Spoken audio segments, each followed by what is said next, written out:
الحمد لله نحمده ونستعينه ونستغفره ونؤمن به ونتوكل عليه ونعوذ بالله من شرور أنفسنا ومن سيئات أعمالنا من يهده الله فلا مضل له ومن يضلله فلا هادي له وأشهد أن لا إله إلا الله وأشهد أن سيدنا ومولانا محمدا عبده ورسوله أما بعد فأعوذ بالله من الشيطان الرجيم بسم الله الرحمن الرحيم ربنا وابعث فيهم رسولا منهم يتلو عليهم آياته ويزكيهم ويعلمهم الكتاب والحكمة صدق الله العلي العظيم.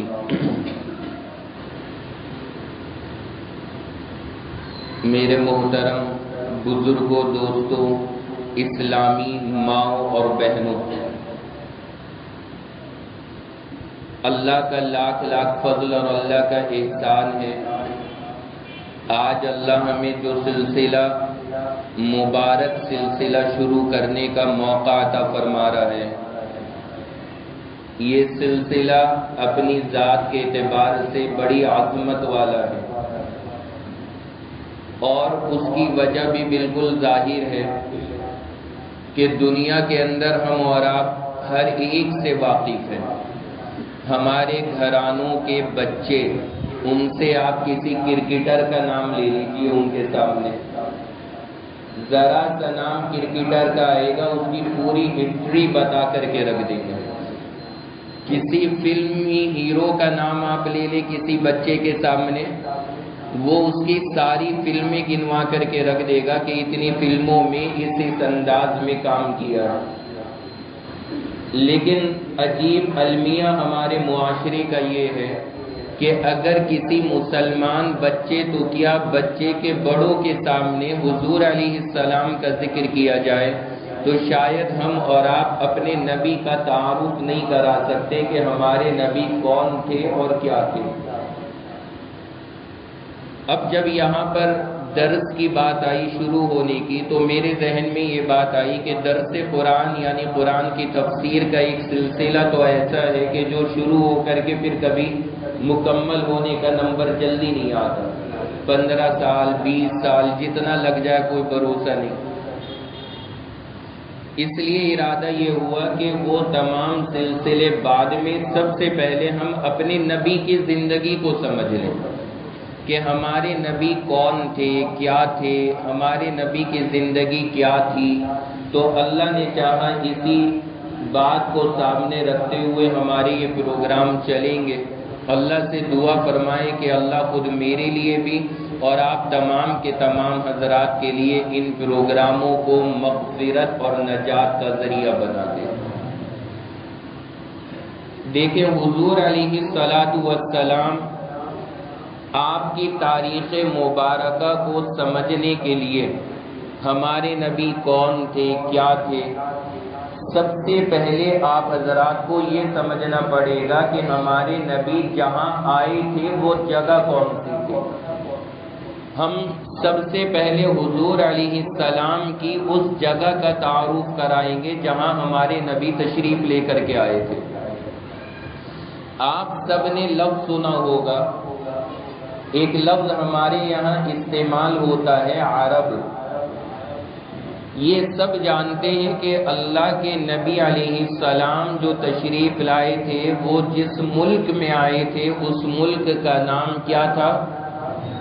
سب لوگ بولتے رہے تو ذرا باتیں یاد ہوں گی. کیا نام بتایا؟ عرب، جس میں ہمارے نبی آئے تھے. تو عرب نام کے ملک میں آئے تھے. عرب اس کا ترجمہ کیا ہوتا ہے، اس کے میننگ کیا ہیں، اس کو ذرا سمجھ لیں. یہ لفظ ہے عربی زبان کا، اس کا ترجمہ ہوتا ہے جنگل اور چٹیل میدان. جو بالکل چٹیل میدان ہو یا وہاں پہ کوئی آبادی نہ ہو، اس علاقے کو عربی زبان میں عرب بولا جاتا ہے. اب عرب کو عرب کیوں کہا جاتا ہے؟ جو حضرات وہاں پہ گئے ہیں انہوں نے آج بھی اتنی ترقی ہونے کے بعد دیکھا ہوگا کہ جہاں پر شہر ہے وہاں تو ہے رونق، لیکن شہر سے باہر جب آپ نکلیں گے تو وہاں پہ علاوہ چٹیل میدان کے آپ کو کچھ نظر نہیں آئے گا۔ کئی سو کلومیٹر بندہ سفر کرتا چلا جاتا ہے، علاوہ چٹیل میدان کے کچھ نہیں ملتا۔ تو وہ کیفیت آج بھی ہے وہاں پر۔ جس وقت میں وہاں انسانیت کی ابتدا ہوئی تھی اس وقت تو تھی ہی، لیکن آج بھی وہاں کے علاقوں کے اندر یہ کیفیت ہے کہ چٹیل میدان ہے اور بے آب و گیا، یعنی وہاں پہ کچھ نہ سبزہ اگتا، نہ باغیچے ہوتے، نہ وہاں پہ کھیت کھلیان ملتے، یہ تمام چیزیں ختم ہیں وہاں پر۔ تو اس مناسبت سے اس جگہ کو پہلے زمانے ہی سے عرب بولا جاتا تھا، اس کی اپنی کنڈیشن کی وجہ سے، کیونکہ وہ علاقہ ہی عرب کہلانے کے قابل تھا، اس لیے اس کو عرب بولا گیا۔ اللہ نے یہ جو ملک عرب رکھا ہے یہ عجیب، اس کا واقع ہونے کی جو جگہ ہے وہ بھی عجیب ہے۔ عرب کی 3 سائیڈ میں پانی ہے، ایک سائیڈ سے خشکی، اس کو 3 طرف سے سمندر نے گھیرا ہوا ہے، صرف ایک طرف سے خشکی کا راستہ ہے۔ تو یہ ملک عرب ہے جس کو بنیادی طور پہ یہ شرف حاصل ہوا ہے کہ وہاں ہمارے نبی علیہ السلام تشریف لائے۔ جس ملک میں ہمارے نبی آئے اس ملک کے نام کی وجہ میں نے بتلا دی آپ کو کہ اس کو عرب کیوں کہا جاتا ہے، اس لیے کہ عرب کے معنی عربی زبان کے اندر کیا آتے ہیں؟ چٹیل میدان۔ کیا معنی بتائے؟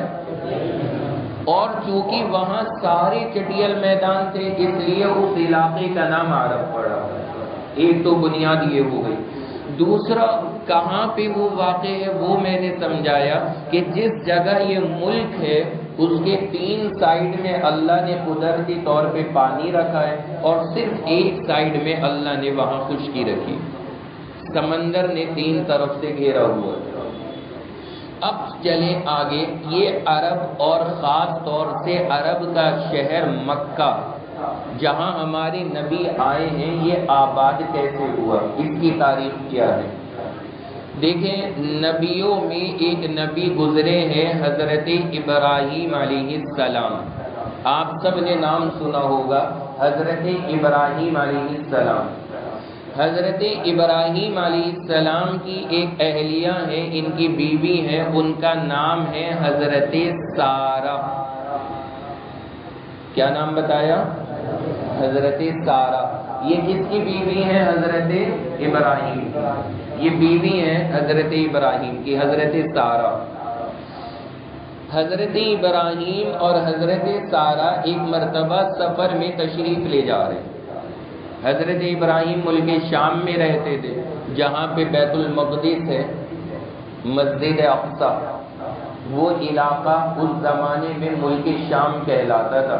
تو حضرت ابراہیم اسی علاقے میں رہتے تھے، وہاں سے سفر کر رہے ہیں حضرت ابراہیم، کہیں تشریف لے جا رہے ہیں، اہلیہ بھی ساتھ ہیں۔ راستے میں ایک مقام آتا ہے، وہ جگہ ایک ظالم بادشاہ کی نگرانی میں ہے۔ ادھر سے حضرت ابراہیم اور حضرت سارہ جا رہے ہیں اور راستے میں ایک جگہ آتی ہے جہاں پر ایک ظالم بادشاہ کی حکومت ہے۔ اس کا کیا نظام تھا؟ اس نے اپنے آدمی تمام روڈ پہ اور تمام گزرنے والی جگہوں پہ لگا رکھے تھے۔ کیا آرڈر دے رکھا تھا؟ اس نے یہ آرڈر دیا تھا کہ جب بھی یہاں سے کوئی مرد اور عورت گزرے تو تم یہ پوچھنا کہ یہ عورت تمہاری کیا لگتی ہے۔ اگر وہ جواب میں یہ کہیں کہ یہ عورت میری بیوی لگتی ہے تو اس کو پکڑ کر کے عورت کو میرے پاس لے آنا اور پھر وہ اس کے ساتھ زنا کرتا تھا، اس بادشاہ کا معمول۔ لیکن اگر وہ دونوں آپس میں بھائی بہن ہوں، وہ یہ کہے کہ یہ میرا بھائی ہے یہ میری بہن ہے، تو پھر وہ چھوڑ دیتا تھا، بس اس کا ایک نظام تھا۔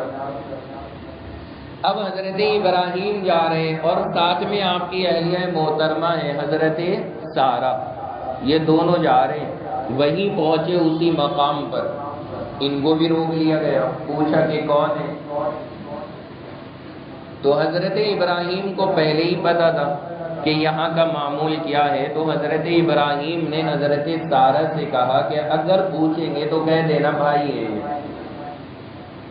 شوہر کو بھائی۔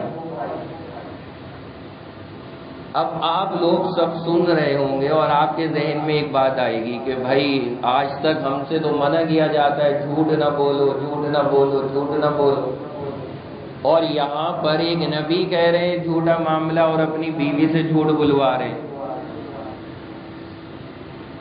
اب اس کی کیا وضاحت ہے؟ دیکھیں حضرت ابراہیم نے اپنی اہلیہ سے یہ فرمایا کہ یہ کہہ دینا کہ یہ میرے بھائی ہیں۔ بھائی مسلمان کا بھائی ہے یا نہیں ہے؟ ہر ایمان والا ایک دوسرے کا بھائی ہے۔ اب یہ الگ معاملہ ہے کہ ہمارے آپس میں کیا رشتے وہ الگ ہے، لیکن کہنے کو تو آپس میں بھائی ہیں نا سب ایک دوسرے کے۔ اور اس موقع پر جہاں پر حقیقت بتانے میں نعوذ باللہ پھر زنا کا اندیشہ تھا، ظاہر سی بات ہے اس طرح کی تعویل کرنے کی گنجائش ہوتی۔ اس کی میں آپ کو ایک مثال دیتا ہوں۔ ہمارے حضرت شیخ الہند نور اللہ مرقدہ جس وقت میں جنگ آزادی کی تحریک چل رہی تھی، انگریزوں نے ان کی گرفتاری کا وارنٹ جاری کر دیا، ہر طرف دبش، ہر طرف چیکنگ، جگہ جگہ چیکنگ ہو رہی ہے۔ اب اللہ کا کرنا پولیس چیک کرتے کرتے جو انگریزوں کی پولیس تھی وہ اس کمرے میں پہنچ گئی جہاں حضرت شیخ الہند تھے، لیکن انہوں نے حضرت شیخ الہند کا چہرہ نہیں دیکھا تھا جو کمرے میں پہنچے۔ اب جیسے ہی حضرت شیخ الہند کے سامنے وہ پولیس والے پہنچے، انہوں نے کہا کہ محمود حسن کو دیکھا ہے تم نے؟ اچھا وہ خود ہی تھے محمود حسن جس کے بارے میں پوچھا جا رہا تھا؟ تو مفتی صاحب کے بارے میں آتا ہے جس جگہ کھڑے تھے وہاں سے ایک قدم پیچھے کو ہٹ گئے اور فرمایا ابھی یہی تھے، ایک قدم پیچھے ہٹ کے فرمایا ابھی یہی تھے۔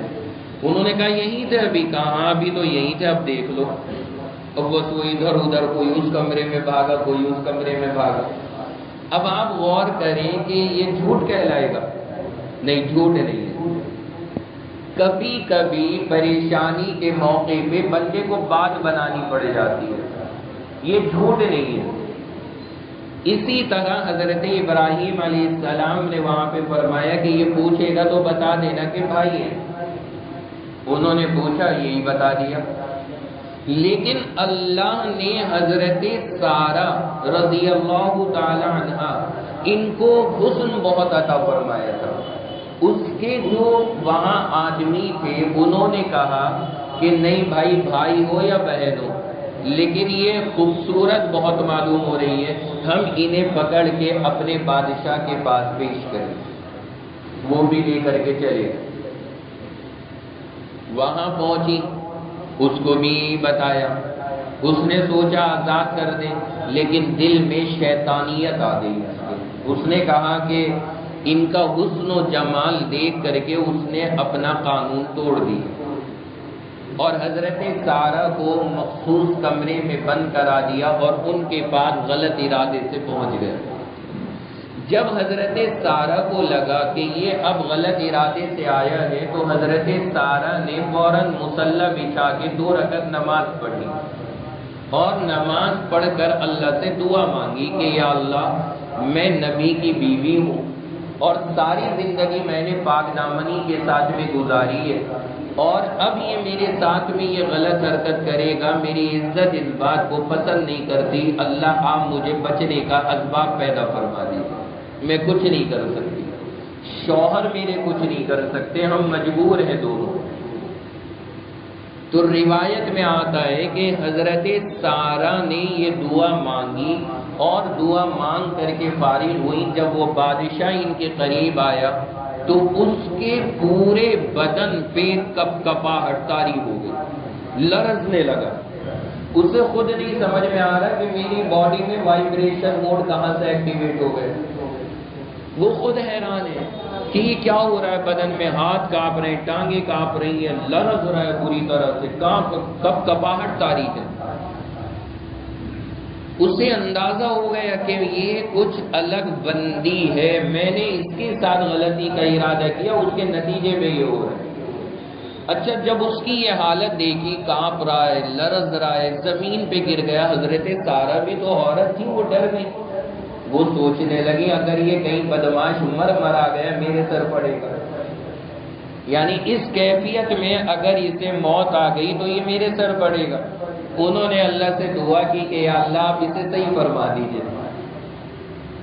ان کی دعا ہونے کی دیر تھی، اللہ نے پھر سے صحیح کر دیا اسے.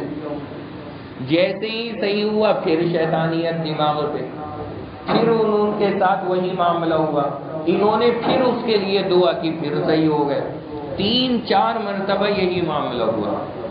جب حد سے تجاوز ہو گئی بات اور پھر اسے لگا کہ اب میرے بس کا کچھ نہیں ہے، تو اس نے اپنے نوکروں کو بلایا اور ڈانٹا اور کہا کہ تم یہ انسان نہیں کوئی جنات لائے ہو. وہ سمجھا یہ عام لڑکی نہیں ہے، یہ کوئی جن ہے. اسے کیا پتا تھا کہ یہ جن اور بھوت کا معاملہ نہیں ہے، بلکہ یہ اللہ اور بندے کا معاملہ ہے. یہ اللہ اور بندے کا معاملہ ہے، ایک نبی کی عزت ہے.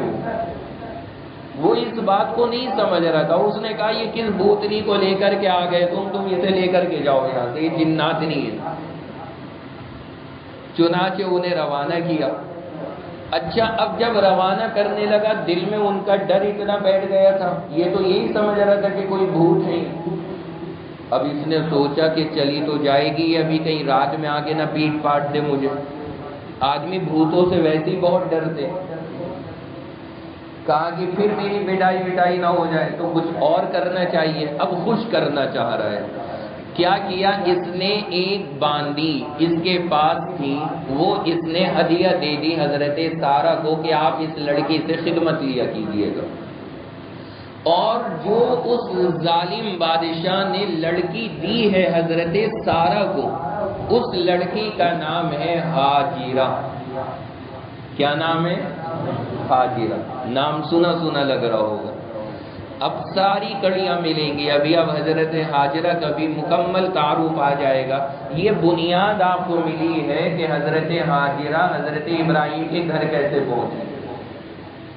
تو پہلے نکاح میں نہیں تھی، یہ حضرت سارہ نکاح میں تھی، اور نکاح میں ہونے کے بعد یہ سفر ہوا، اور سفر میں یہ واقعہ پیش آیا.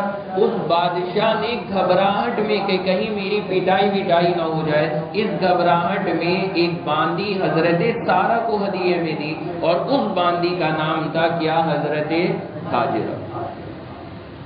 یہ ہے حضرت ہاجرہ. اب یہ لوگ اپنے گھر کو واپس آ گئے، رہنا شروع کر دیا. اس کے بعد حضرت سارہ نے وہ باندی حضرت ابراہیم کو دے دی، اور حضرت ابراہیم نے ان سے نکاح فرما لیا. اب وہ نکاح میں آ گئی. اب یہ دوسری بیوی بن گئی کس کی؟ حضرت ابراہیم کی. اب نام یاد رکھیے گا، پہلی بیوی کا نام حضرت ابراہیم کی کیا ہوا؟ حضرت سارہ. اور دوسری بیوی کا نام کیا ہوا؟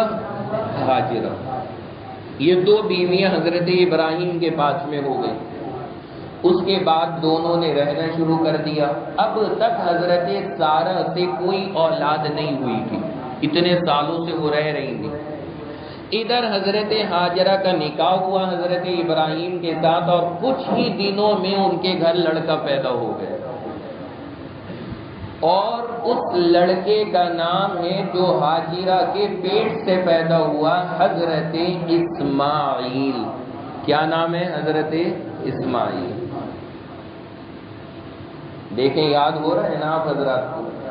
ابھی آپ کو حضور تک لے کر جاؤں گا انشاءاللہ، اور ساری تاریخ آئے گی کہ یہ سلسلہ ہمارے نبی تک کیسے آ رہا ہے. یہ ہمارے نبی کے خاندان کا تعارف کرا رہا ہوں. تو حضرت ہاجرہ سے جو اولاد پیدا ہوئی، اس اولاد کا نام تھا کیا؟ اسماعیل.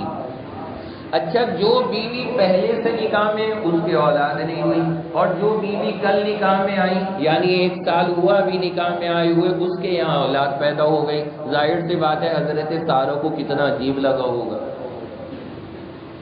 ایک نیچرل بات ہے، یہ طبعی چیز ہے، یہ عورت کی، اسے بہت عجیب لگے گا کہ میں اتنے سال سے ان کے نکاح میں اولاد نہیں ہوئی اور یہ 1 سال پہلے آئی اور لڑکا ہو گیا۔ لیکن اللہ کے یہاں ظاہر سی بات ہے سب کو عطا کیا جاتا ہے۔ حضرت اسماعیل کے پیدا ہونے کے بعد جب حضرت ابراہیم اور ان کی بیوی حضرت سارہ دونوں بوڑھی ہونے لگی، بڑھاپا آ گیا، اس وقت اللہ نے فرشتے کو بھیجا اور آ کر کے کہا کہ ہم آپ کو ایک لڑکے کی خوشخبری سنانے آئے ہیں، ایک لڑکا ہوگا آپ کے۔ انہوں نے کہا بھائی اب تو ہم بڑے میاں ہو گئے، عمر نکل گئی ہماری، اب لڑکا ہوگا۔ کہا اللہ تو قادر ہے، اللہ کے لیے بڑھاپا اور بچپنا نہیں ہے، اللہ تو بغیر ماں باپ کے بھی پیدا کر سکتا ہے، اللہ کے لیے بوڑھے اور بوڑھی کا کوئی سین نہیں ہے۔ فرمایا آپ کے یہاں لڑکا ہوگا۔ حضرت ابراہیم کے یہاں جو پہلا لڑکا ہوا تھا اسماعیل، ان کے پیدا ہونے کے 15 سال کے بعد اللہ نے حضرت سارہ کے پیٹ سے حضرت اسحاق کو پیدا فرما دیا۔ 15 سال بعد پیدا ہوئے۔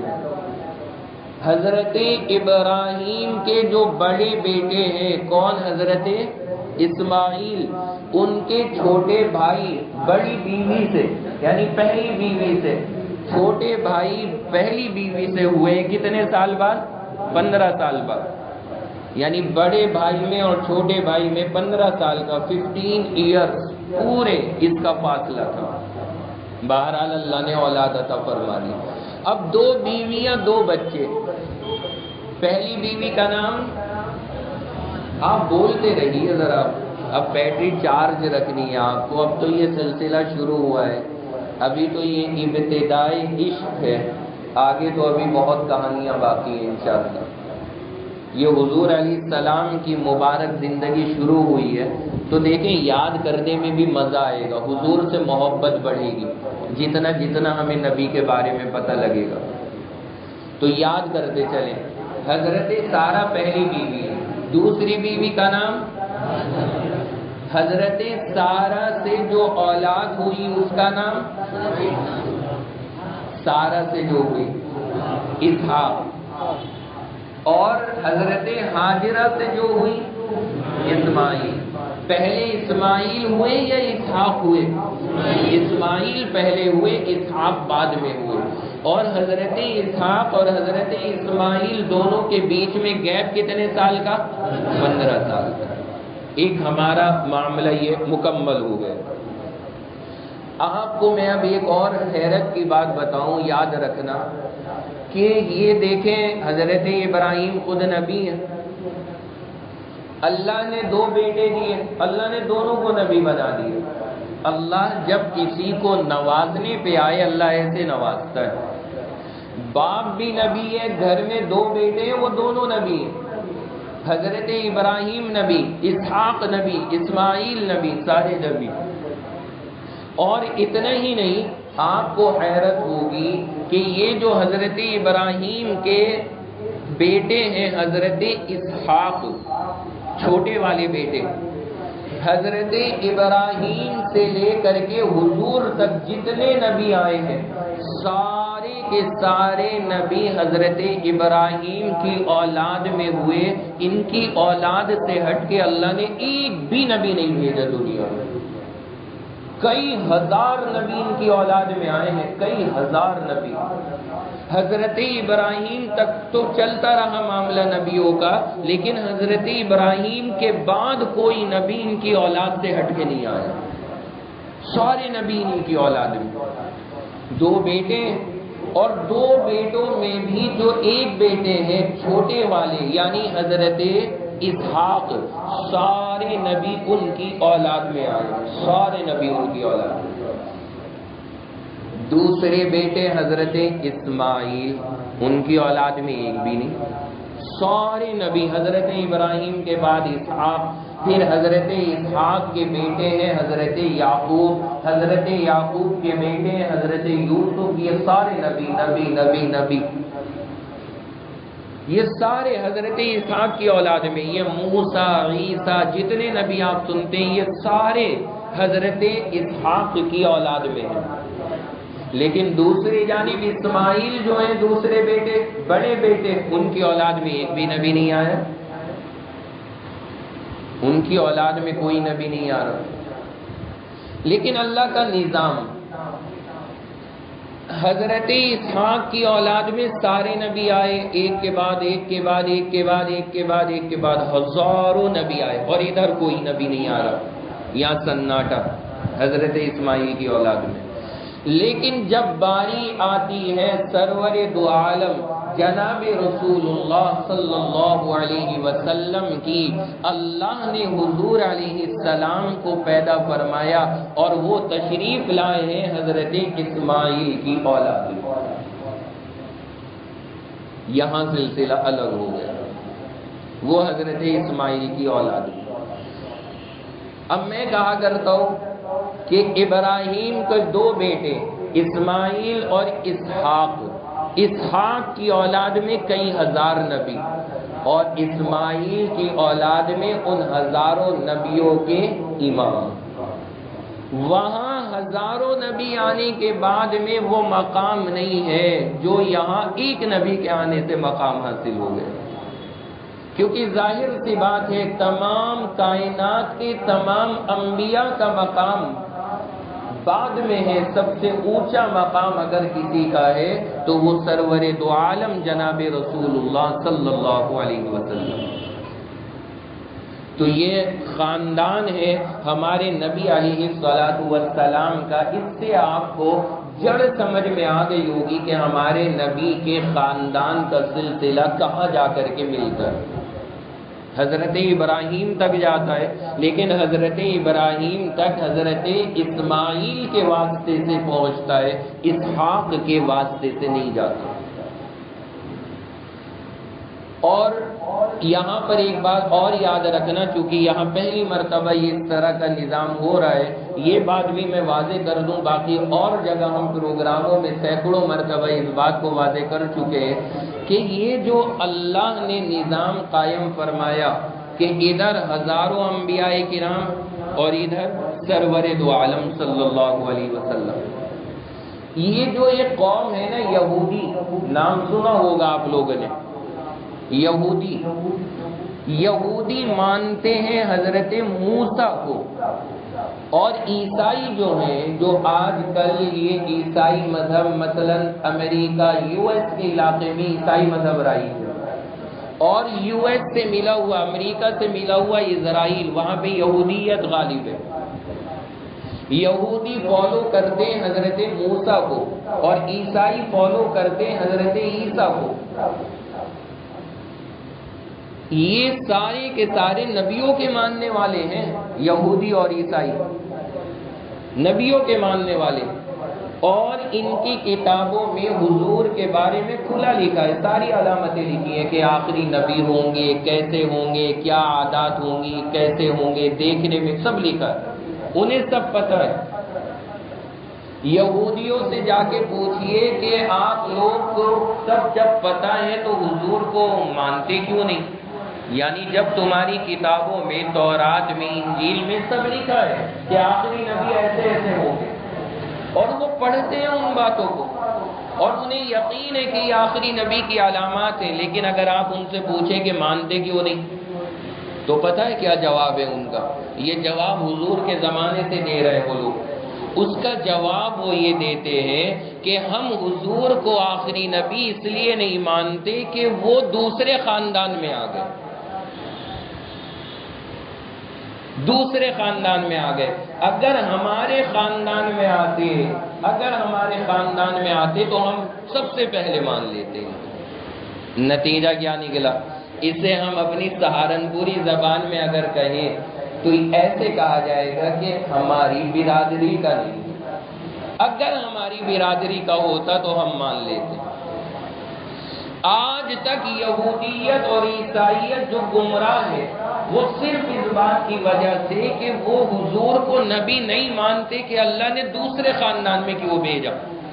ان کا کہنا تھا کہ اسحاق کی اولاد میں سارے نبی آئے تھے تو انہی کی اولاد میں حضور بھی آتے، یہ اسماعیل کی اولاد میں کیوں آ گئے؟ اگر یہ اسحاق کی اولاد میں ہوتے ہم سب ایمان لے کر کے آ جاتے۔ آ گئی نا بات سمجھ میں آپ کو؟ اللہ نے قرآن پاک میں سورۃ البقرہ پارہ نمبر 2 رکوع نمبر 1 میں اللہ کا یہ ارشاد ہے، یعرفونہ کما یعرفون ابناءہم۔ اللہ ارشاد فرماتے ہیں کہ یہ یہودی اور عیسائی حضور کو اتنی اچھی طرح پہچانتے جیسے اپنی اولادوں کو پہچانتے ہیں۔ اپنی اولاد کے بارے میں انہیں کوئی شک نہیں کہ یہ میرا بیٹا ہے، ایسے ہی حضور کے بارے میں انہیں کوئی شک نہیں کہ یہ اللہ کے نبی ہیں، لیکن مان نہیں سکتے۔ کیوں؟ برادری بدل گئی، خاندان بدل گیا، سلسلہ نسب بدل گیا۔ یہ میرے اور آپ کے لیے بڑی عبرت کی بات ہے۔ اللہ رحم کرے آج ہمارا معاشرہ بھی اسی برادری پرستی میں مبتلا ہو گیا، اسی چیز میں آ گئے۔ ہمارا کہنا یہ ہے کہ اللہ نے ہمیں اور آپ کو مسلمان بنایا، ہماری برادری صرف ایک ہے، اسلام۔ ہم سب مسلمان ہیں، اسلام کی بنیاد پر ہم ایک دوسرے کے بھائی ہیں، وہ کسی بھی قبیلے کا ہو، کسی بھی برادری کا ہو، کچھ ہو، ہمیں مطلب نہیں ہے۔ ہمیں کیا مطلب کسی سے؟ لیکن اللہ معاف کرے آج ہماری مسجدیں برادریوں پہ تقسیم ہو گئی، مسجدوں کے نام برادریوں پہ رکھے جانے لگے، قبرستان ہمارے برادری پوچھ کے مردوں کو دفن کرنے لگے۔ حالات اتنے خراب ہمارے اور آپ کے نعوذ باللہ ہو گئے۔ یہ امت صرف کلمہ کے اوپر ایک دوسرے کی بھائی قرار دی گئی تھی، یہ برادری پرستی کے لیے نہیں پیدا کی گئی۔ اس چیز کو ختم کرنا چاہیے، اس کو ذہن سے الگ کرنا چاہیے۔ ہم ہر ایک مسلمان سے محبت کریں۔ کیوں کریں؟ اس لیے کہ وہ کلمہ پڑھتا ہے، ہمارا بھائی ہے۔ آگے ہمیں نہیں پتا وہ کیا ہے، آگے کی بات ہی نہیں کرنی۔ یہ تو ذات برادری اللہ نے صرف اس لیے بنائی تھی تاکہ پہچان ہو جائے کہ بھائی یہ آدمی کون ہے، کیا ہے۔ قرآن میں ہے وَجَعَلْنَاكُمْ شُعُوبًا وَقَبَائِلَ لِتَعَارَفُوا۔ قرآن میں اللہ فرما رہے کہ ہم نے تمہیں برادریوں میں بانٹا۔ کیوں بانٹا؟ مان لیجیے عبداللہ نام ہے، اب عبداللہ نام ایک محلے میں 10 کا ہوگا۔ اب کوئی پوچھے گا عبداللہ کا کل نکاح ہے، اب آدمی کو شک ہوگا کہ پتہ نہیں کون سے عبداللہ کا، اس کا، اس کا، یہ وہ۔ اس موقع کے لیے شریعت نے کہا کہ چلو اب اس کا تعارف کرانے کے لیے برادری کا نام لگا دو کہ بھائی وہ جو خاندان سے تعلق رکھتا ہے، بس اس لیے برادریاں لگائی گئی۔ اور آج ہمارے اور آپ کا حال کیا ہو گیا وہ میرے سے زیادہ آپ جانتے ہیں۔ بہرحال میں عرض یہ کر رہا ہوں آپ کے سامنے کہ یہ سارے انبیاء کرام حضرت ابراہیم کی اولاد میں آئے ہیں، لیکن حضرت اسحاق کی اولاد میں آئے، اسماعیل کی اولاد میں نہیں۔ لیکن ہمارے نبی کس کی اولاد میں؟ حضرت اسماعیل کی اولاد میں تشریف لائے۔ ساری نبیوں کا سلسلہ۔ اس کے بعد بہرحال حضرت ابراہیم کے گھر میں اللہ نے 2 بیوی 2 بیٹے دونوں عطا فرما دیے۔ فارسی کا ایک شعر ہے مقرباں را بیش بود حیرانی۔ اس کا مطلب یہ ہے کہ جو اللہ کا جتنا محبوب ہوگا اللہ اسے اتنا آزمائیں گے۔ آزمائش بہت ہوتی ہے اللہ کے محبوب بندوں کی، بہت سخت امتحانات سے آزمایا جاتا ہے۔ حضرت ابراہیم کو اللہ نے 2 بیٹے دے دیے 2 بیویوں سے، اور ایک تو بالکل بڑھاپے میں ملا ہے جا کر کے، اور کتنی خوشی ہوتی ہوگی بڑھاپے کے اندر 2 بچوں کو دیکھ کر کے۔ لیکن امتحان اللہ نے فرمایا ابراہیم ابھی کہاں، ابھی تو اگلا آرڈر ملتا ہے کہ ابراہیم یہ جو تمہارا بچہ ہے اسماعیل، اسے لو اور اس کی ماں کو لو اور دونوں کو جنگل میں ڈال کے آ جاؤ جہاں نہ انسان ہو نہ کھانے کے لیے ایک دانہ ہو۔ دونوں کو جنگل میں چھوڑ کے آؤ۔ حضرت ابراہیم کو آرڈر ملتا ہے۔ اب ذرا اندازہ لگائیں، اگر میں اور آپ ہوں اور کہہ دیا جائے تو ہم کیا کہیں گے؟ جی میری بیوی کا کیا ہوگا، میرے بچوں کا کیا ہوگا، اس کا کیا ہوگا، اس کا کیا ہوگا۔ لیکن جب جماعت والے تشکیل کرتے، بندہ کیسے بہانے بناتا ہے، جماعت میں نہیں جا سکتے، کیوں نہیں جا سکتے؟ اس کا کیا ہوگا، اس کا کیا ہوگا، یہ کیا کرے گا، وہ کہاں سے کھائے گا، دنیا بھر کے بہانے۔ لیکن نبیوں کی یہ شان نہیں۔ اللہ نے کہا کہ چلے جاؤ اور چھوڑ کر کے آ جاؤ، آرڈر ملتے ہی لے کے روانہ ہو گئے، لے کر کے روانہ ہو گئے، چلتے گئے، جہاں جانے کے بعد میں ایسا ریتیلا میدان، چٹیا، نہ کہیں درخت ہے، نہ گھاس ہے، نہ پانی کی ایک بوند ہے، نہ کھجور کا کوئی اتا پتہ ہے۔ وہاں لے جا کر کے ان دونوں کو روک دیا، اور روکنے کے بعد کہا تم دونوں یہیں پہ رکو، میں واپس جا رہا ہوں۔ ہاجرہ بولی کہ ہمیں کہاں چھوڑ کے جا رہے ہیں، ہمیں یہاں کیوں چھوڑ کے جا رہے ہیں؟ حضرت ابراہیم نے کہا کہ بس یہی چھوڑنا تھا تمہیں۔ انہوں نے پیچھے سے دامن پکڑ لیا، عجیب بتائیے تو صحیح، اللہ نے کہا ہے کیا یہاں چھوڑنے کے لیے؟ حضرت حاجرہ کا بھی ایمان دیکھیے، اللہ ویسے ہی چھوڑے آخری نبی کو اس عورت کی اولاد میں پیدا فرما رہے، کوئی تو خاصیت ہوگی۔ حضرت حاجرہ نے فرمایا کہ کیا اللہ نے کہا ہے یہاں چھوڑنے کا؟ حضرت ابراہیم نے فرمایا ہاں اللہ کا آرڈر ہے۔ فوراً چھوڑ دیا ابراہیم کا دامن، کہا جائیے آپ، اگر اللہ نے کہا ہے تو اللہ ہماری حفاظت خود کرے گا، اب ہمیں آپ کی ضرورت نہیں ہے۔ فرمایا میں فکر جب کرتی جب آپ چھوڑ کر کے جاتے، لیکن اب تو اللہ کے کہنے سے چھوڑ کے جا رہے ہیں، میرے لیے کوئی ٹینشن کی بات نہیں، اب شوق سے جائیے۔ کیسی خاتون ہے وہ، اللہ اکبر۔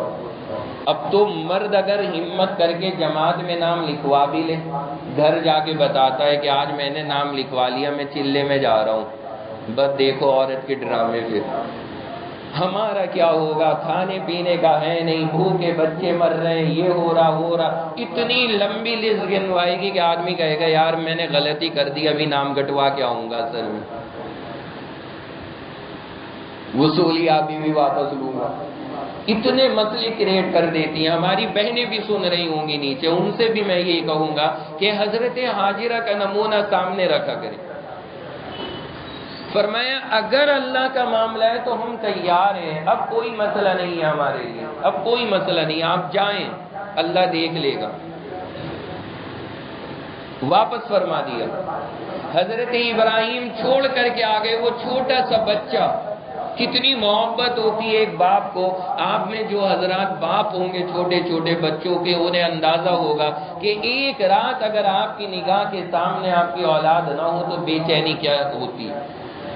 اور وہاں جنگل میں چھوڑ کر کے آ رہے ہیں حضرت ابراہیم علیہ السلام، اور آ بھی گئے واپس، اور وہ دونوں وہاں پر اکیلے۔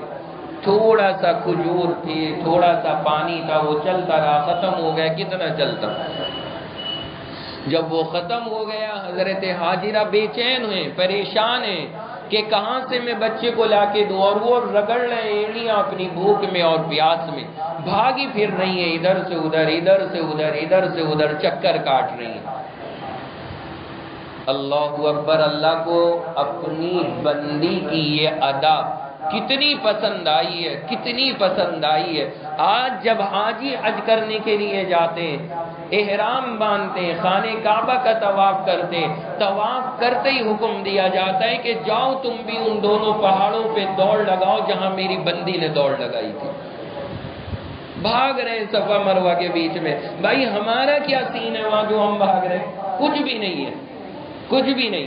لیکن اللہ کو اپنی اس بندی کی ادا اتنی پسند آئی، اور اللہ کو وہ طریقہ اتنا اچھا لگا، قیامت تک کے لیے اسے ضروری قرار دے دیا کہ کوئی اگر خانہ کعبہ جائے گا بغیر وہاں دوڑے آ نہیں سکتا۔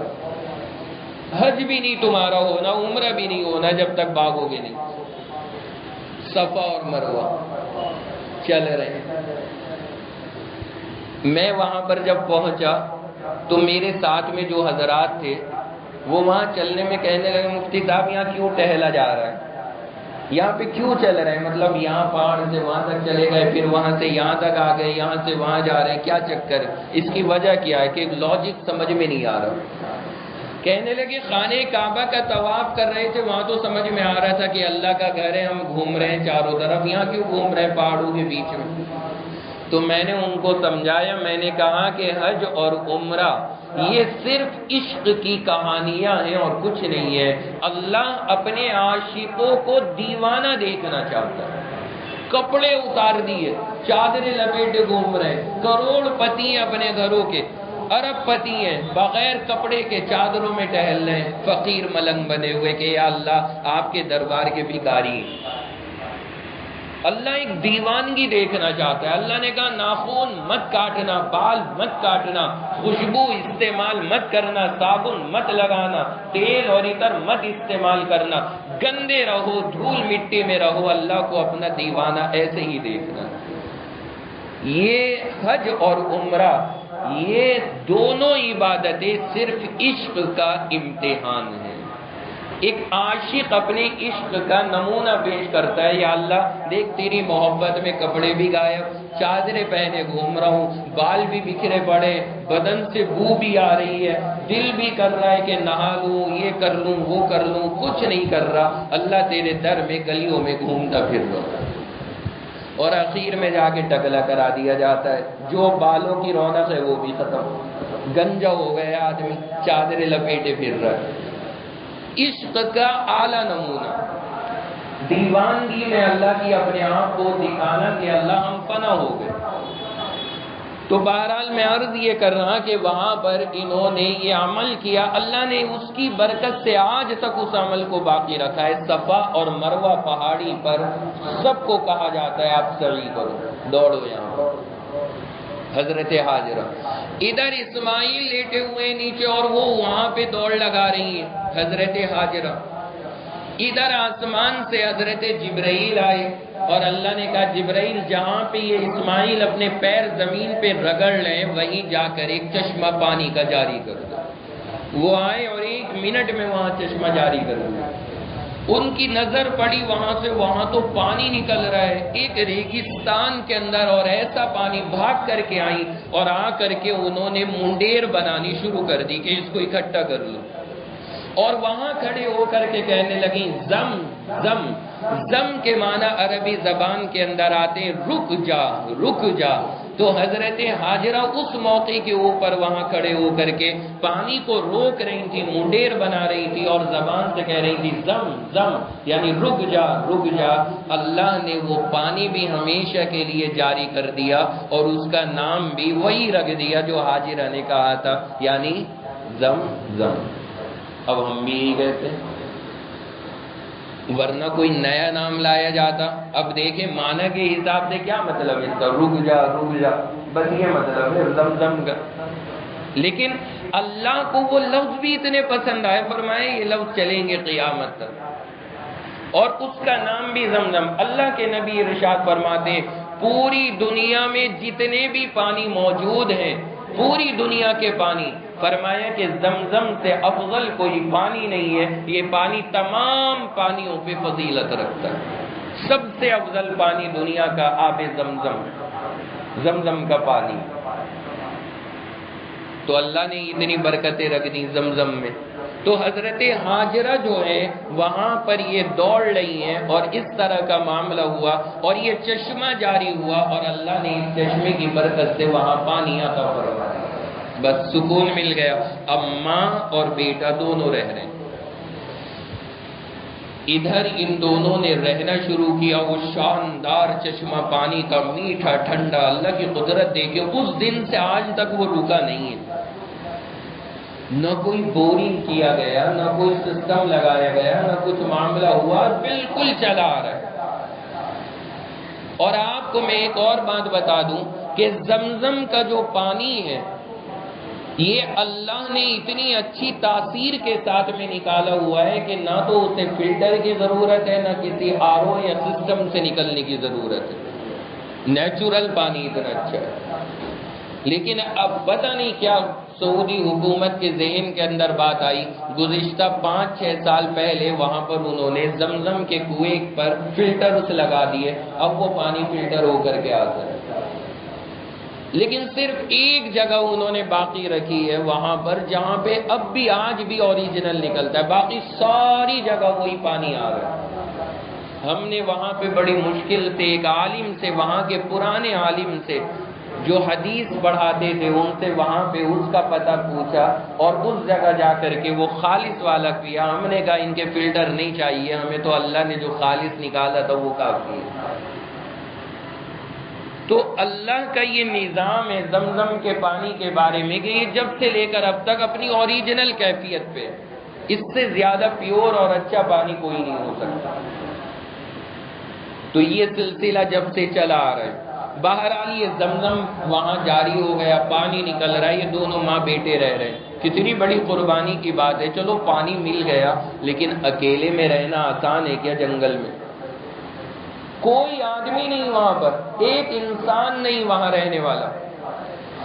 تھوڑا وقت گزرنے کے بعد ایک قبیلہ تھا یمن کا، وہ قبیلہ وہاں سے نکل کے جا رہا تھا زمزم کے کنویں کے پاس سے تھوڑی دور سے۔ انہوں نے دیکھا ایک جگہ آسمان میں پرندے اڑ رہے ہیں، اور پرندوں کا اڑنا یہ دلیل ہوتی تھی کہ وہاں نیچے پانی موجود ہے۔ انہیں اندازہ لگا کہ یہاں پانی ہوگا، وہ سارے کے سارے اسی جگہ پہنچے، دیکھا وہاں تو شاندار پانی کا چشمہ چل رہا ہے۔ انہوں نے درخواست کی حضرت حاجرہ سے کہ آپ اگر اجازت دیں تو ہم یہیں قیام کرنا چاہتے، ہمارا پورا قبیلہ یہیں رہے گا۔ اس قبیلے کا نام ہے قبیلہ بنو جرہم، یہ نام یاد رکھیے گا، قبیلہ بنو جرہم۔ بولیے آپ لوگ، جیم را پیش جر، ہا میم پیش ہم، جرہم، JURHUM، جرہم، سمجھ گئے؟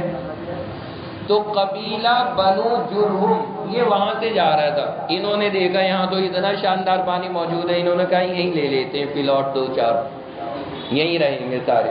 اس زمانے میں نہیں تھا یہ زمین ومین خریدنے کا، وہاں تو انسان ہی نہیں تھے، لوگ چاہتے تھے کوئی آ کے رہے۔ اب یہ کس جگہ آ کے رہ رہے ہیں؟ یہ وہ جگہ ہے جہاں آج آپ خانہ کعبہ کا طواف کرتے ہیں ماشاءاللہ جا کر کے، جو آج دنیا کی ہائی ٹیک جگہ بن چکی۔ وہاں ویسے ہی رہنا شروع کر دیا ان لوگوں نے آ کر کے۔ اب حاجرہ اور اسماعیل رہ رہے، اور ادھر وہ قبیلہ رہ رہا۔ ادھر حضرت اسماعیل بڑے ہو گئے ماشاءاللہ، جوانی کو پہنچنے لگے، اپنی بالغ ہو گئے، بڑے ہو گئے۔ اب حضرت حاجرہ سوچ رہی ہیں اس کی شادی بھی کرنی، لیکن لڑکی کہاں سے لے کر آئیں؟ بھائی خاندان سارا کا سارا تو وہاں رہ رہا ہے دوسرے ملک میں، یہاں تو کوئی ہے ہی نہیں۔ اب بچہ جوان ہو رہا ہے اور شوہر بھی وہی ہے، اللہ نے ابھی یہاں بھیجا نہیں ہے حضرت ابراہیم کو، اور بچہ بڑا ہو گیا، شادی کے لیے تو نہیں رک سکتے، کرنی پڑے گی، کہاں کریں؟ حضرت حاجرہ کی نظر گئی کہ قبیلہ جرہم کے اندر ایک نوجوان ہے، سوچا لاؤ اسی سے کر دیتے ہیں، بچی سے۔ ایک بچی تھی قبیلہ بنو جرہم میں، اس سے نکاح کا ارادہ کر لیا۔ انہوں نے اپنا پیغام بھیجا، انہوں نے کہا کہ آپ نے ہمیں یہاں رہنے کی اجازت دی، ہم تو بالکل کریں گے آپ کے بیٹے سے، ان دونوں کا نکاح ہو جاتا۔ حضرت اسماعیل کا، حضرت اسماعیل کا نکاح ہونے کے بعد نکاح ہو گیا۔ اب انہوں نے رہنا سہنا شروع کر دیا۔ اب حضرت ابراہیم ملک شام سے آتے ہیں، اللہ کی اجازت ملتی ہے، جاؤ مل کر آؤ۔ اب ابا جی آ رہے ہیں وہاں سے، ملک شام سے، یہاں پہنچے، آئے، پہنچنے کے بعد میں دیکھا کہاں ہے بھائی، گھر پتہ کیا، کہا اسماعیل نام کا کوئی لڑکا رہتا ہے، یہاں لوگوں نے گھر بتا دیا، کسی کو کیا پتا تھا یہ کون ہے، گھر بتا دیا، کہا یہ گھر ہے۔ دروازے پہ دستک دی، ان کی بیوی نکل کر آئی۔ حضرت ابراہیم نے ان کی بیوی سے ملاقات کی، بات چیت ہوئی، پوچھا شوہر کہاں ہیں آپ کے؟ کہا شکار پہ گئے ہیں، شکار کھیلنے۔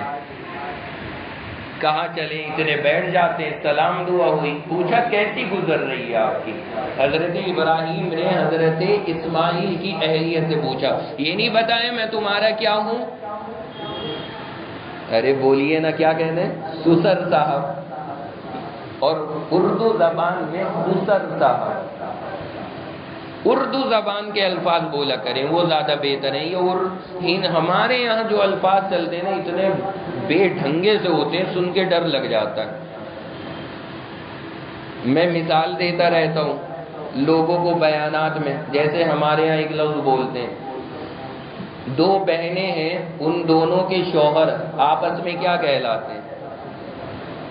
کہتے ساڑو صاحب ہیں۔ کتنا بھینکر سب، مطلب سن کے لگتا کوئی بہت ڈینجر آدمی ہے، ساڑو۔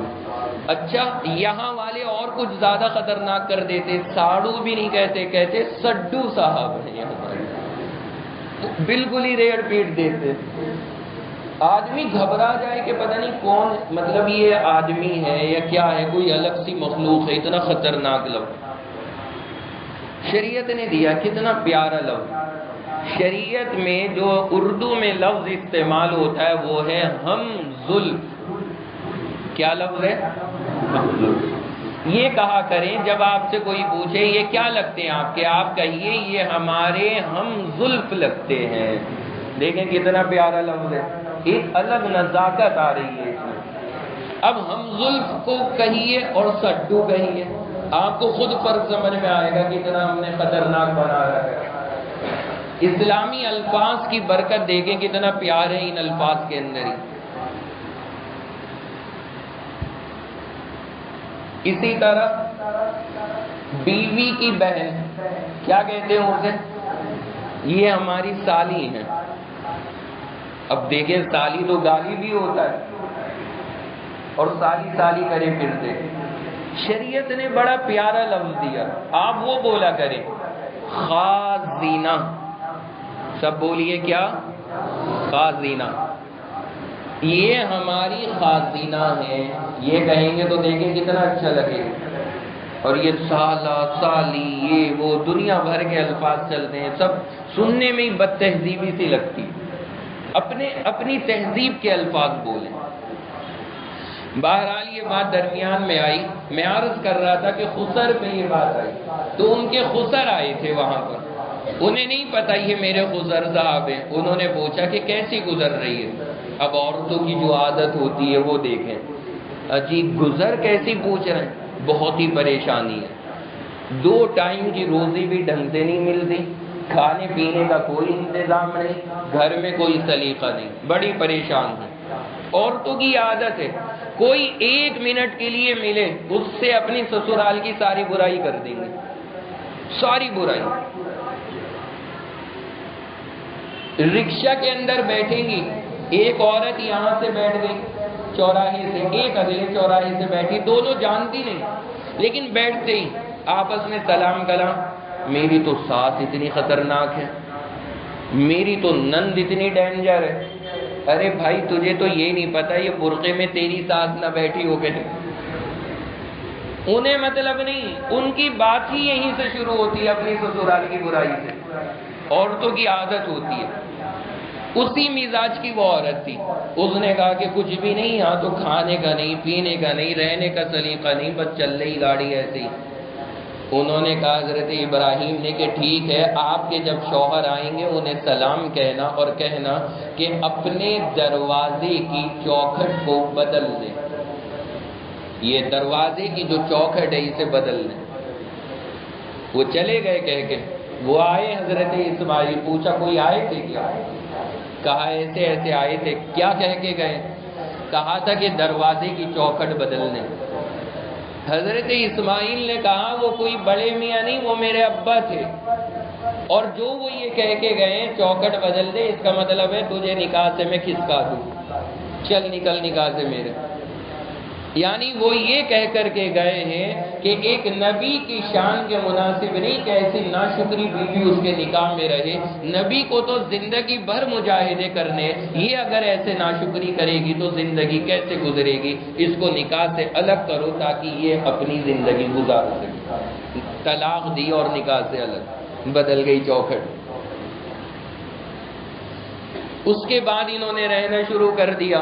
کچھ وقت کے بعد اب ظاہر سی بات ہے پھر نکاح تو وہ نہیں ہے کہیں نہ کہیں۔ حضرت ہاجرہ پھر بیچاری نکاح رشتہ ڈھونڈنے میں لگی کہ اب صاحبزادے کا کہاں نکاح کریں۔ گھوم پھر کر پھر انہیں دوسرا آپشن ملا۔ جو قبیلہ بنو جرہم آیا تھا اس قبیلے کا سردار، اسی کی بیٹی تھی، وہ تیار ہو گئے، کہنے لگے کہ آپ ہماری بیٹی سے اپنے بیٹے کا نکاح کر دیں۔ اب اس قبیلے کے سردار کی بیٹی سے نکاح ہو گیا۔ اب وہ آ گئی گھر میں، اس نے رہنا شروع کر دیا۔ جب انہوں نے رہنا شروع کیا ٹھیک اسی طرح حضرت ابراہیم دوبارہ آئے، اور اللہ کا کرنا حضرت اسماعیل پھر نہیں تھے کرتے۔ گھر پہ آ کے بیٹھ گئے اور پوچھا کیا حال ہے، خیر خیریت؟ انہوں نے کہا الحمدللہ بہت بڑھیا چل رہا ہے۔ کہا کوئی دقت تو نہیں؟ کہا نہیں کوئی دقت نہیں ہے، اللہ کا شکر ہے، اللہ نے جس حال میں رکھا ہے اللہ کا بڑا احسان ہے۔ حضرت ابراہیم کھڑے ہوئے اور فرمایا کہ جب شوہر آئے سلام کہنا اور ان سے کہنا کہ اس چوکھٹ کو مضبوط پکڑ کے رکھیں، اس چوکھٹ کو مضبوط پکڑ کے رکھیں، یہ کہا اور چلے گئے۔ پھر اسماعیل جب واپس آئے انہیں بتایا، انہوں نے کہا وہ میرے والد تھے اور تمہیں نکاح میں رکھنے کی تاکید کر کے گئے۔ اس طرح انہوں نے وہاں پہ رہنا شروع کر دیا اور ان دونوں کا سلسلہ وہاں پر چلتا رہا، نکاح بھی ہو گیا، سب کچھ ہو گیا۔ اس کے بعد حضرت ابراہیم کو اللہ نے آرڈر دیا کہ اب آپ یہاں سے وہیں چلے جائیے، شفٹ ہو جائیے آپ بھی وہیں۔ کہاں پر؟ جہاں پر حضرت ہاجرہ اور حضرت اسماعیل رہتے ہیں آپ بھی وہیں چلے جائیے، اور وہاں پر جانے کے بعد وہاں پہنچیے اور میرے گھر کی تعمیر کر دیجیے، خانہ کعبہ بنائیے جا کے۔ حضرت ابراہیم آئے، اپنی بیوی سے ملے، بیٹے سے ملے، ماشاءاللہ سب جوان ہو گئے، بیٹے اولادیں بھی ہونے لگی، بہو سے ملے، سب سے ملاقات ہوئی، اور اس کے بعد کہا کہ بیٹا اللہ نے ہمیں حکم دیا ہے کہ ہم اللہ کے گھر کی تعمیر کریں۔ تعمیر ہوگی اب خانہ کعبہ کی۔ اب تعمیر کا جو سلسلہ یہ شروع ہوا اور تعمیر کا کام شروع ہوگا، کہاں شروع کیا جائے؟ اللہ نے فرمایا کہ خانہ کعبہ حضرت آدم نے بنایا تھا جب دنیا میں آئے تھے، لیکن جب حضرت نوح کے زمانے میں، آپ نے نام سنا ہوگا حضرت نوح علیہ السلام کا، حضرت نوح علیہ السلام کے زمانے میں جب طوفان آیا تھا تو سارا خانہ کعبہ ڈہ گیا تھا، بہہ گیا تھا پانی، کچھ نہیں بچا۔ اب کیا پتہ لگے کہاں پہ تعمیر کرنی ہے خانہ کعبہ کی؟ اللہ نے آسمان سے حضرت جبرائیل کو بھیج دیا، کہا جا کر کے ذرا پیمائش کرا دو۔ آپ جب مکان تعمیر کرتے پیمائش کراتے، وہاں خانہ کعبہ کی تعمیر جب ہو رہی ہے تو بنانے والے دو شخص ہیں، نمبر 1 حضرت ابراہیم اور نمبر 2 حضرت اسماعیل، دونوں مل کے بنا رہے، اور پیمائش کے لیے اور جگہ بتانے کے لیے کون آئے ہیں؟ حضرت جبرائیل علیہ السلام، بڑے عظیم الشان فرشتے، انہوں نے آ کے نشان لگائے کہ یہاں ہے یہ، اور آپ اس پہ عمارت کھڑی کر دی۔ وہاں پر پھر حضرت ابراہیم اور اسماعیل نے عمارت کھڑی کی اور بنانا شروع کیا ہے اس کو، اور اس کے اندر حضرت ابراہیم نے جب دیواریں اونچی ہو گئی پتھر رکھا، اس پہ کھڑے ہو کر کے بنایا۔ اللہ نے اس پتھر کے اندر یہ معجزہ پیدا فرمایا کہ جیسے جیسے دیوار اوپر بڑھتی تھی وہ پتھر اوپر اٹھتا جاتا تھا، اور جیسے جیسے نیچے کی ضرورت ہوتی تھی وہ پتھر نیچے ہو جاتا تھا۔ جیسے آپ آج کل کے زمانے کے حساب سے سمجھ سکتے ہیں، جیسے فولڈنگ ہونے والی سیڑھیاں آ رہی ہیں، انہیں فولڈ کر کے آپ اتنا سا بنا لو اور کھول کے آپ اتنا بڑا کر لو۔ اللہ نے وہ نمونہ وہاں پتھر میں پیدا کر دیا تھا، وہ پتھر اٹھتا جا رہا ہے اور نیچے ہو رہا ہے، پوری تعمیر کرا دی اس پتھر نے. آج بھی وہ پتھر خانہ کعبہ سے بالکل سامنے، جیسے یہ خانہ کعبہ کی دیوار ہے تو اس سے سامنے والی دیوار اتنی دور پر وہ پتھر آج بھی رکھا ہوا ہے، اور اس پتھر کے اوپر حضرت ابراہیم کے پیروں کے نشان بھی موجود ہیں. کھڑے ہونے کی وجہ سے پیروں کے نشان پڑ گئے تھے. اس کو آج دنیا مقام ابراہیم کے نام سے یاد کرتی ہے.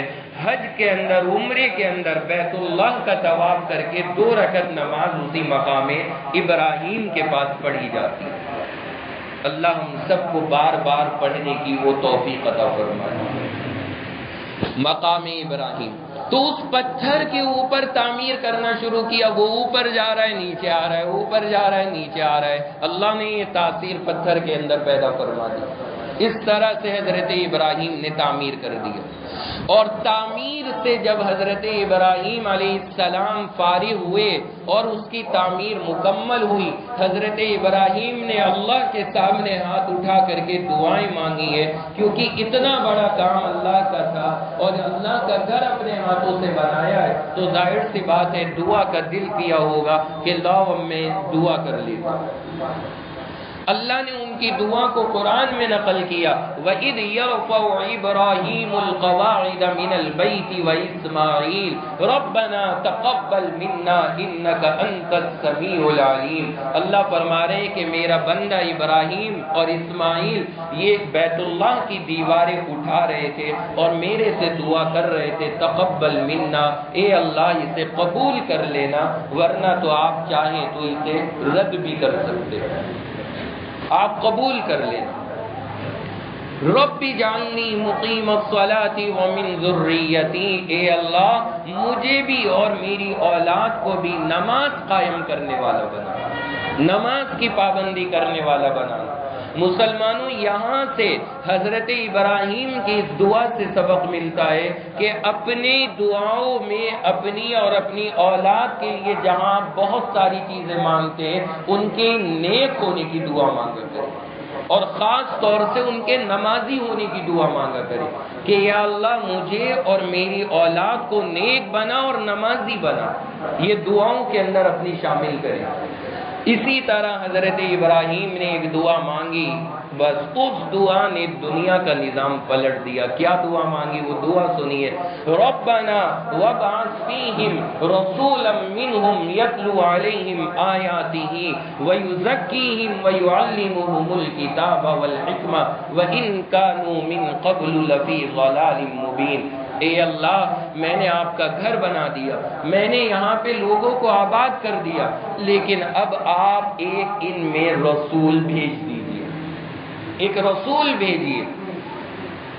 کیا کرے؟ یتلو علیہم آیاتہ، آپ کی آیتیں پڑھ کر کے لوگوں کو سنائے، ویزکیہم لوگوں کے دلوں کی اصلاح کرے، ویعلمہم الکتاب قرآن کی تعلیم دے، والحکمت لوگوں کو مسئلے سکھائے. اے اللہ ایک رسول ایسا دنیا میں یہاں بھیج دے. تو حضرت ابراہیم علیہ السلام نے وہاں پر یہ دعا مانگی ہے، اور اس طرح سے حضرت ابراہیم علیہ السلام نے اس مقام کے اوپر کھڑے ہو کر کے اللہ کے نبی علیہ السلام کے حق میں دعا کی کہ یا اللہ ایک رسول آپ ان کے درمیان میں بھیج دینا. بات سمجھ رہے ہیں نا حضرات؟ اس دعا کی برکت سے کیا نتیجہ نکلا؟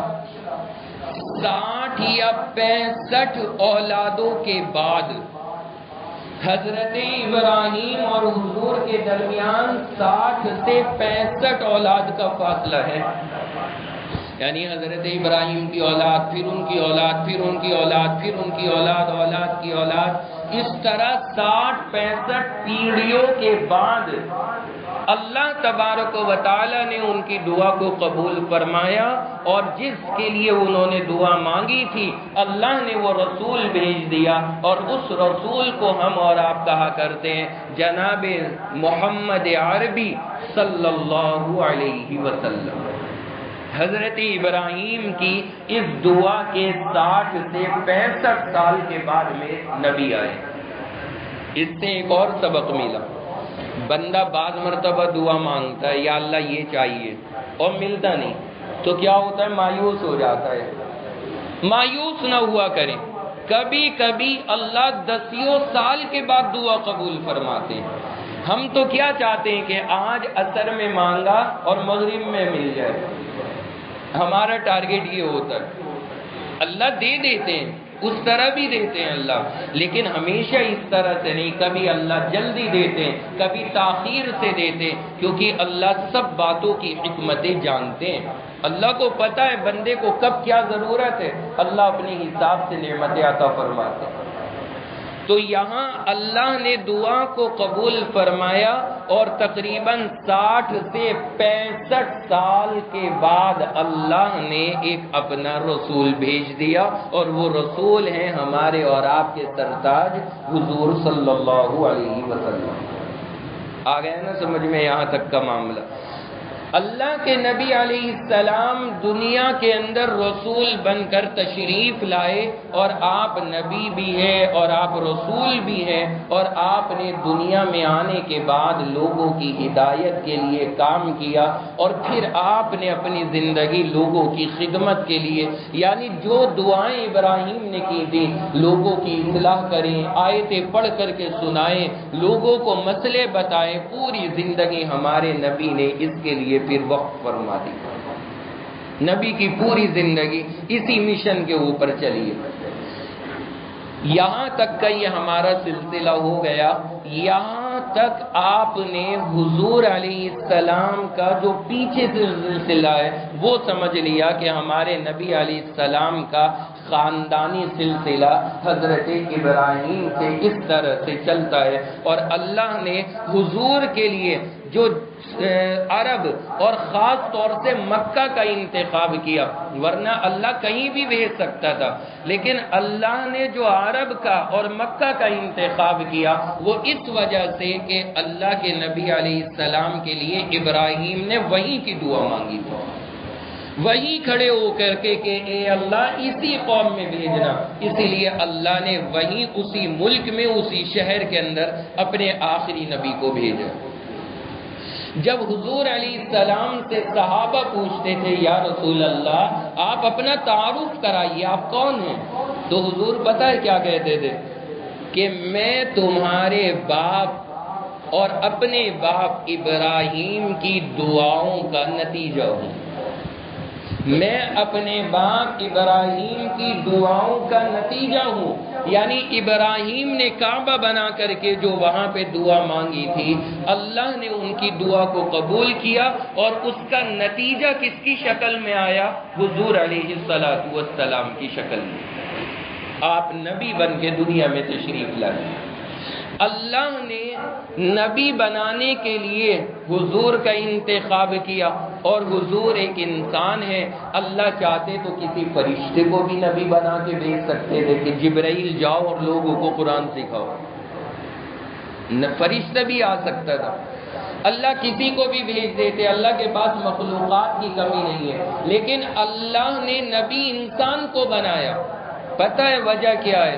اس کی وجہ یہ ہے کہ اگر فرشتہ نبی بن کر آتا، اگر فرشتہ آتا تو لوگ یہ کہہ دیتے کہ بھائی یہ فرشتہ تو رات بھر اللہ کی عبادت کرتا ہے، کیا کمال ہے، اسے تو نیند آتی نہیں، اس میں تو سافٹ ویئر نیند کا ہے ہی نہیں۔ بھائی فرشتوں کے اندر اللہ نے جس مقصد کے لیے انہیں پیدا کیا بس وہ وہی کام کرتے ہیں۔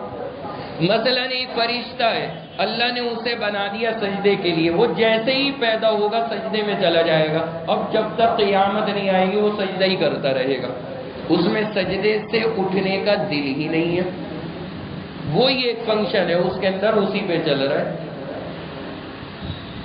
تو اگر کوئی فرشتہ آتا اور وہ ساری رات تہجد پڑھتا، اور پھر ہم آپ سے کہتے کہ دیکھو نبی ساری رات تہجد پڑھتے تھے، تو پبلک کیا کہتی؟ ارے وہ تو فرشتے تھے، ان کے تو نیند ہی نہیں آتی تھی، کیا ٹینشن کی بات ہے۔ اللہ نے انسان کو نبی بنا کر کے بھیجا جس کو نیند بھی آتی ہے، جس کے ساتھ انسانی ضروریات بھی جڑی ہوئی ہیں، جو بھوک بھی لگتی ہے کھانا بھی کھاتے، تمام معاملات ہمارے اور آپ کی طرح کرتے ہیں تاکہ میں اور آپ یہ بہانہ نہ بنا سکے کہ ہم ان کو فالو کیسے کریں، یہ تو الگ مخلوق ہے۔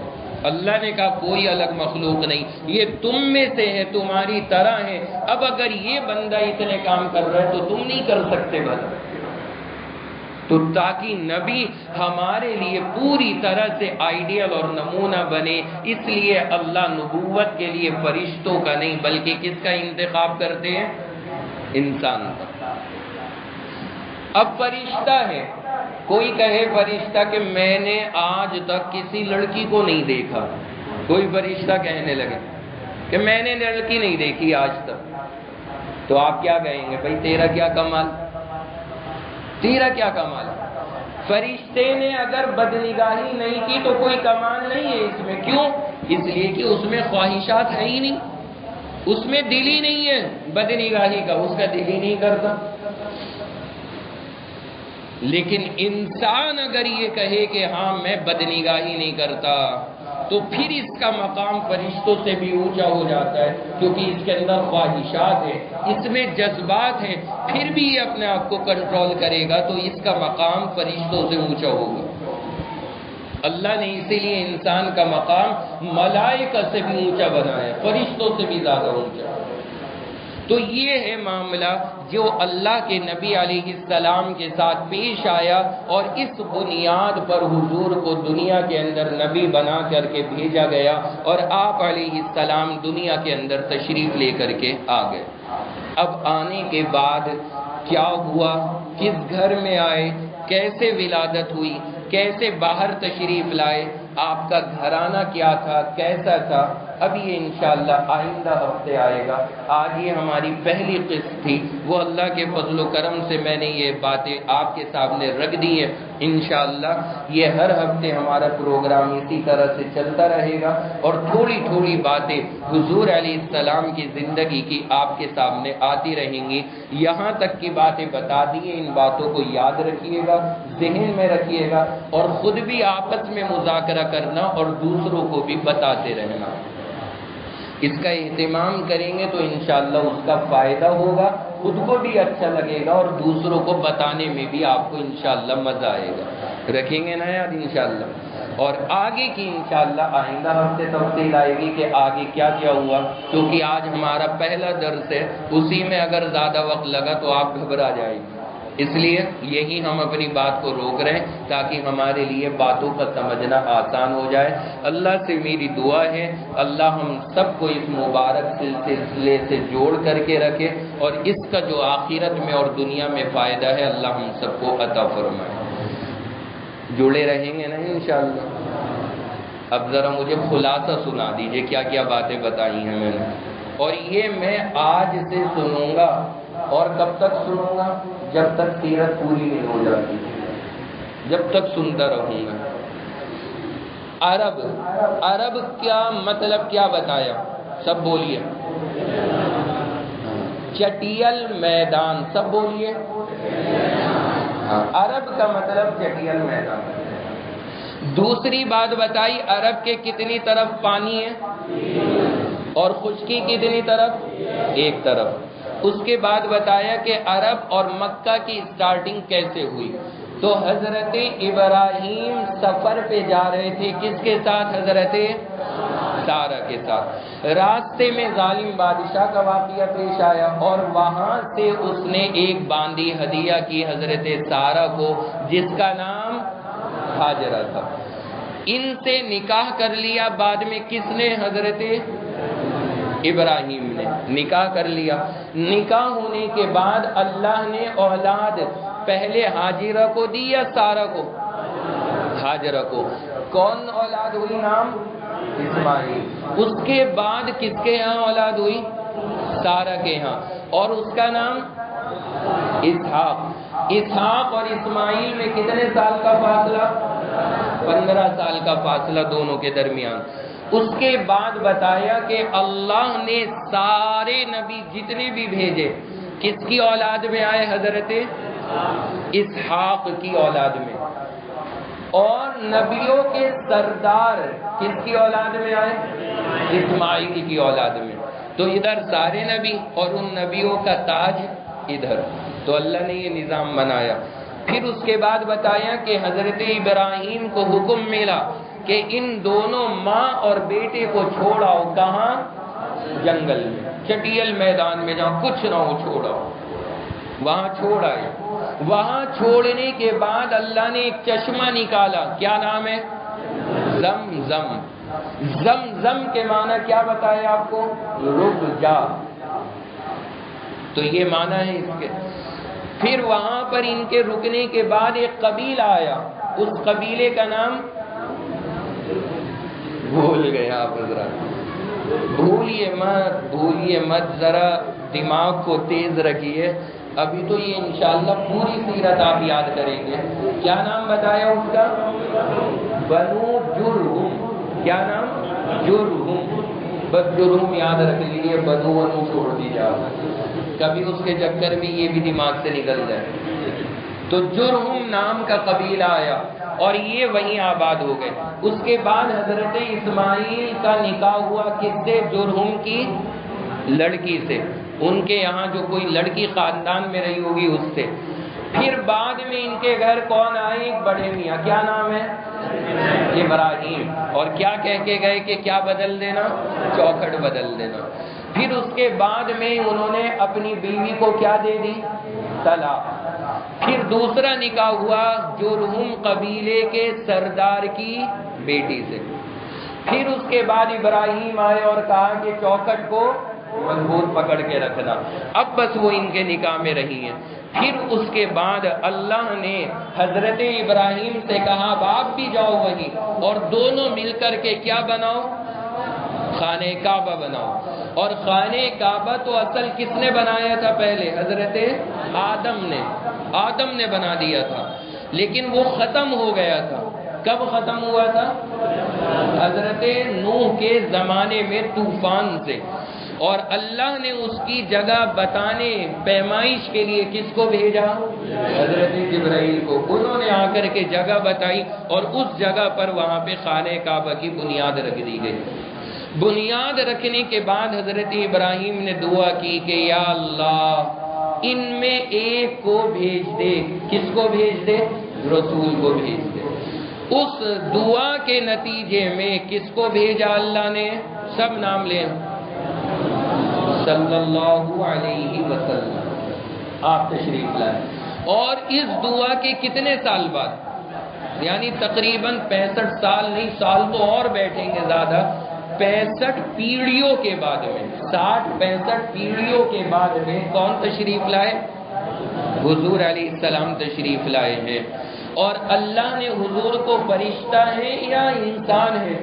انسان ہے۔ کیوں بنایا؟ تاکہ ہمارے لیے نمونہ بن سکے۔ کیا بنے؟ نمونہ۔ بس اب آگے کی تفصیل انشاءاللہ آئندہ ہفتے آئے گی۔ اللہ ہم سب کو حضور علیہ السلام سے مکمل محبت اور مکمل عشق اور تعلق عطا فرمائے۔ وآخر دعوانا ان الحمد للہ رب العالمین۔ سوال اور جواب کا سلسلہ چلے گا یا نہیں پرچوں کے ذریعے؟ ہمارے جہاں بھی پروگرام ہوتے ہیں شہر کے اندر پورے، تو وہاں ہمارا ایک سلسلہ یہ رہتا ہے کہ پروگرام کے دوران کسی کا بھی کوئی مسئلہ اگر ہو، کسی کے ذہن میں کوئی بات چل رہی ہو، سوال ہو، تو وہ چھوٹے سے کاغذ پر لکھ کر کے آگے بھیج دیں اور بیان کے اخیر میں ان کو ہم لے کر کے ان کے جوابات دے دیتے ہیں۔ چھوٹے چھوٹے مسئلے کسی کی کوئی ضرورت کے ہو تو اگر کوئی بھیجنا چاہے تو یہاں بھی بھیج سکتا ہے، کوئی حرج کی بات نہیں ہے، کیونکہ بہرحال یہ علمی مجلس ہے اور سیکھنے سکھانے کے لیے ہے۔ تو اگر کوئی پوچھنا چاہے لکھ کر کے، زبانی ہم نہیں پوچھواتے، وجہ اس کی ہے کہ پھر بے ترتیبی ماحول میں قائم ہوتی ہے۔ کوئی لکھ کر کے پوچھے، کسی بھی زبان میں لکھ لیں، وہ آپ کی مرضی، اللہ کے فضل سے ساری زبانیں آتی ہیں۔ آپ اردو میں، ہندی میں، انگلش میں، فارسی میں، عربی میں، کسی بھی زبان کے اندر لکھیں، اللہ کے شکر سے ساری آتی ہیں، لیکن صاف صاف لکھ کر کے اور بھیج دیں، اس کا جواب انشاءاللہ دے دیا جائے کرے گا۔ اللہ عمل کی توفیق عطا فرمائے۔